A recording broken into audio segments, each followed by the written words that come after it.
Well, hi everyone, it's Nicola Rodriguez from Australia Down Under, and today I wanted to talk to you guys about whenever you've been told that you can't do something or you won't be able to do something.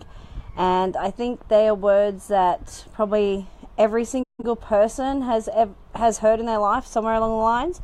Hey Brendan, hey Marcus, how are you guys today? So, talking about those sort of things, hey Jason, have you ever been told that you can't do something? Whether you were a kid or an adult or at whatever age in your life. Hey Betty, how's it going? What are the things that you've been told that you can't do?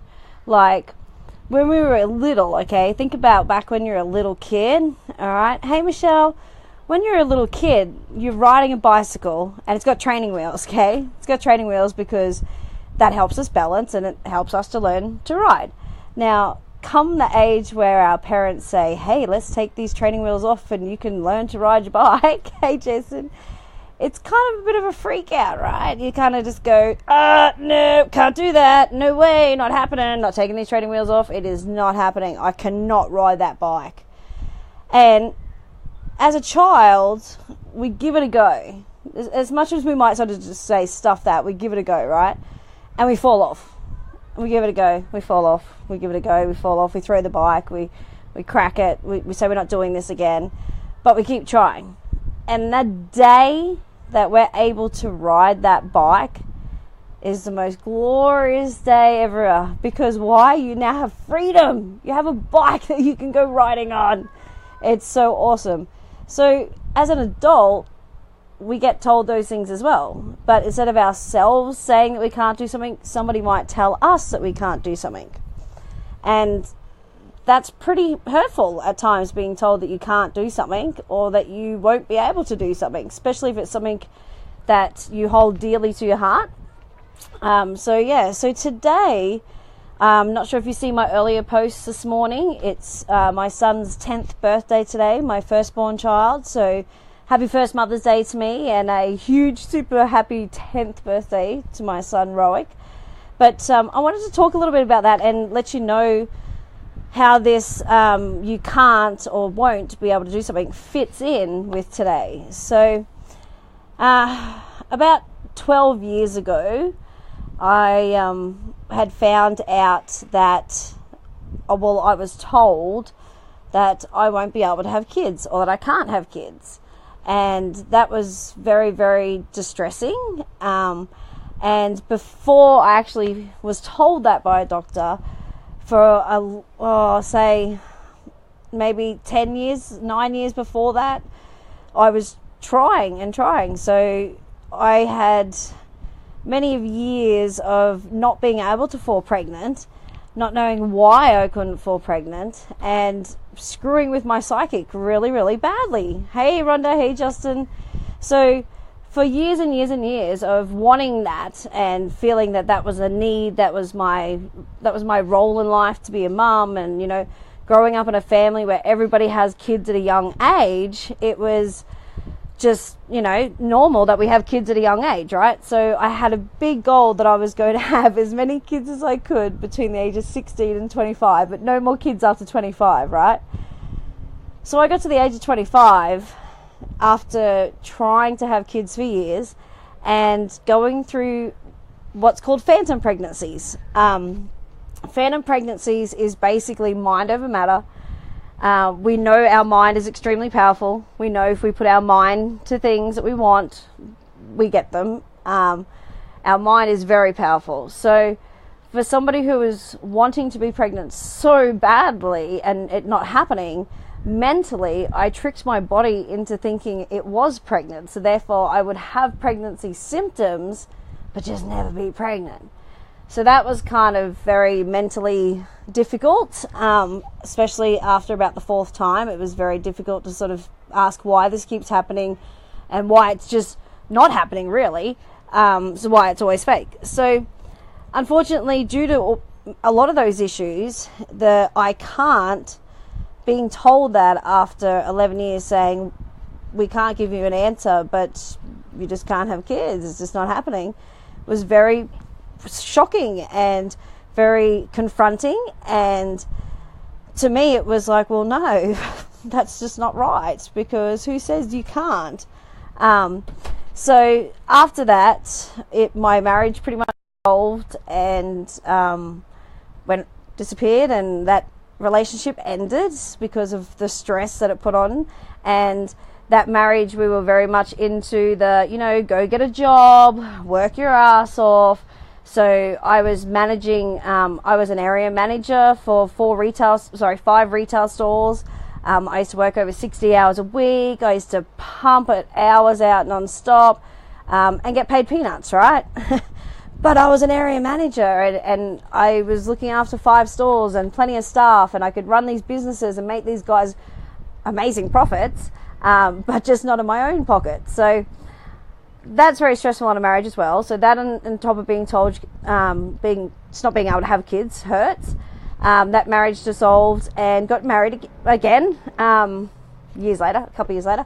So actually got married years later, but found a gentleman who some of you do know, some of you don't know, Roger Rodriguez, and he is amazing. He's absolutely fantastic. Now, we didn't expect to have children because I'd been told I couldn't have children, and he already had 4 older children. So it was kind of like, yay, okay, he's got 4 kids, awesome. We're both workers. We could go and travel, we could go do things and see the world, and it was great. And about 6 months later, I had a big car accident, actually on Roger's 40th birthday party. And my brother was driving, and we were in his new ute that he'd only had for about 2 weeks, and we were off to go and pick up another friend who was coming to the party, who was a fire twirler, which was good to have at the party. So we actually got in the car and left, and not even 10 minutes down the road, we had a major car accident, like crazy car accident, to the point where the ute spun out so bad we actually hit my power pole, and then went across the other side of the road, and we hit a van, and the van went 25 meters uphill, and we had electricity stuff happening, and hundreds of people in the neighborhoods all come running out, and ambulances, and it was just crazy. So by the time the ambulance turned up, they actually thought my kidneys had exploded, because my whole middle range area of my body was black. Mind you, I was in no pain because it was a party night, so therefore I was not in pain, not in shock. Saw the car accident in very, very slow motion, which was interesting, kind of like the Matrix in real life. So, the bullet scene in Matrix where the guy's like dodging the bullets, that's kind of like how the car accident has, so that was weird.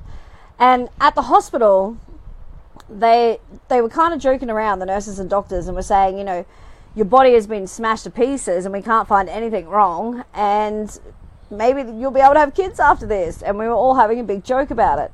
Well, guess what? I fell pregnant from that car accident, basically. A few months later, a couple months later, I actually had shattered 2 of my ribs, and they didn't catch any of those in the x-rays. So 2 weeks after the car accident, I collapsed and found that I had shattered ribs. And about 3 weeks after that, I found out that I was pregnant. So it was very interesting to be pregnant with broken ribs. But for being told that I can't and won't be able to have kids, and then going through something very traumatic, not only mentally but physically traumatic, and you would normally see the bad side of those things, the injuries, the pain, all that sort of thing. But instead, that car accident was a blessing. So at the end of the day, I kind of have to thank my brother for us being in a car accident, for now me being able to do something that I can do that I was told that I can't. So I just want to really, really, really make people understand that when you're told that you can't do something, or you won't be able to do something, you have to break a barrier. There's a barrier that you have to go through, whether it be something in life, like myself having to go through that car accident before I was able to do that, whether it be doing bungee jumping or something like that. You're scared of heights, but you're trying to break through, so you can't jump off that bridge. But once you've actually jumped and you've gone, you now can jump off that bridge. So My point is, there's normally something traumatic or something that's very, very big that you've got to get over, from going from something that you can't or won't be able to do to something that you can do. And yes, I'm hiding out in my bedroom because it is my son's birthday, so he's got some friends over and it's a bit noisy anywhere else I go. So I've kind of hidden in the bedroom a little bit. Hey Lee, hey everybody, everyone jumping on. So yeah, so being told you can't or you won't be able to do something is not the end of the world. It's only the end of the world if you make it so. Okay? If you decide it's the end. If you want to say stuff that I want to prove that I can do it, you can do it. Okay? It's all a mind thing. And to tell you the truth, personal development is something that a lot of people do and a lot of people don't do. And the ones who don't do it, I would strongly recommend personal development programs, whether they be in person, online, getting yourself a good mentor, things like that, getting into some good programs where you have somebody teaching you things all the time and being able to help you break those barriers. So when you get to that breaking point where you just want to go, no, that's it, I can't do this, that you've got somebody who's going to sit there and go, oi, you can do it. You can do it. So you've got to get over this. Boom. Once you're over the fence, you can do it. And then once you can do it, and it's up to you. You either say, okay, I've done it and I didn't like it and I'm not doing it again. Or you'd say, I could do it. I could do it. I could do it. So I can do it again. And you do it again. And then if you find it's something that you like, you master it, right? Once you've mastered it, what happens once you've mastered it? You teach others. Once you've taught others, you're passing your knowledge on to teach them that they can do things that they're told that they can't and won't be able to do as well. Okay? So I'm going to leave this one question with you, and I'd love to know, what were you told that you can't or won't be able to do, and you have now achieved it and you can and did do it? Alrighty, I'd love to see in the comments the things that you guys have achieved and the things that you've overcome, and getting rid of that can't or won't and turning it into a can and a do or I have. Alright, so just want to share that little story with you all today, because today's a very meaningful day with my son turning 10. So 10 years of being a mum, and now to 4 kids who stopped at 1. So told you I can. So leaving you all with that today. But yeah, I would absolutely love to hear what you were told you can't do or won't do and you've achieved it. Chuck it in the comments, because I just want to give you a massive thumbs up and saying you're awesome. And for those of you who are sitting on the fence and still think that you can't, come and join me and let's start getting your can'ts into cans. Alright? Let's do it. Let's change your life. The feeling is just amazing, okay? I went to Inflatable World with my son today for his birthday party, and they had an inflatable, kind of like a slide where you climbed up, and it was a wall, and you jump off it. And I'm not good with that sort of stuff. So I tried to give it a go. I got up there. I went to jump, and my legs were just, you can't jump, you can't do it.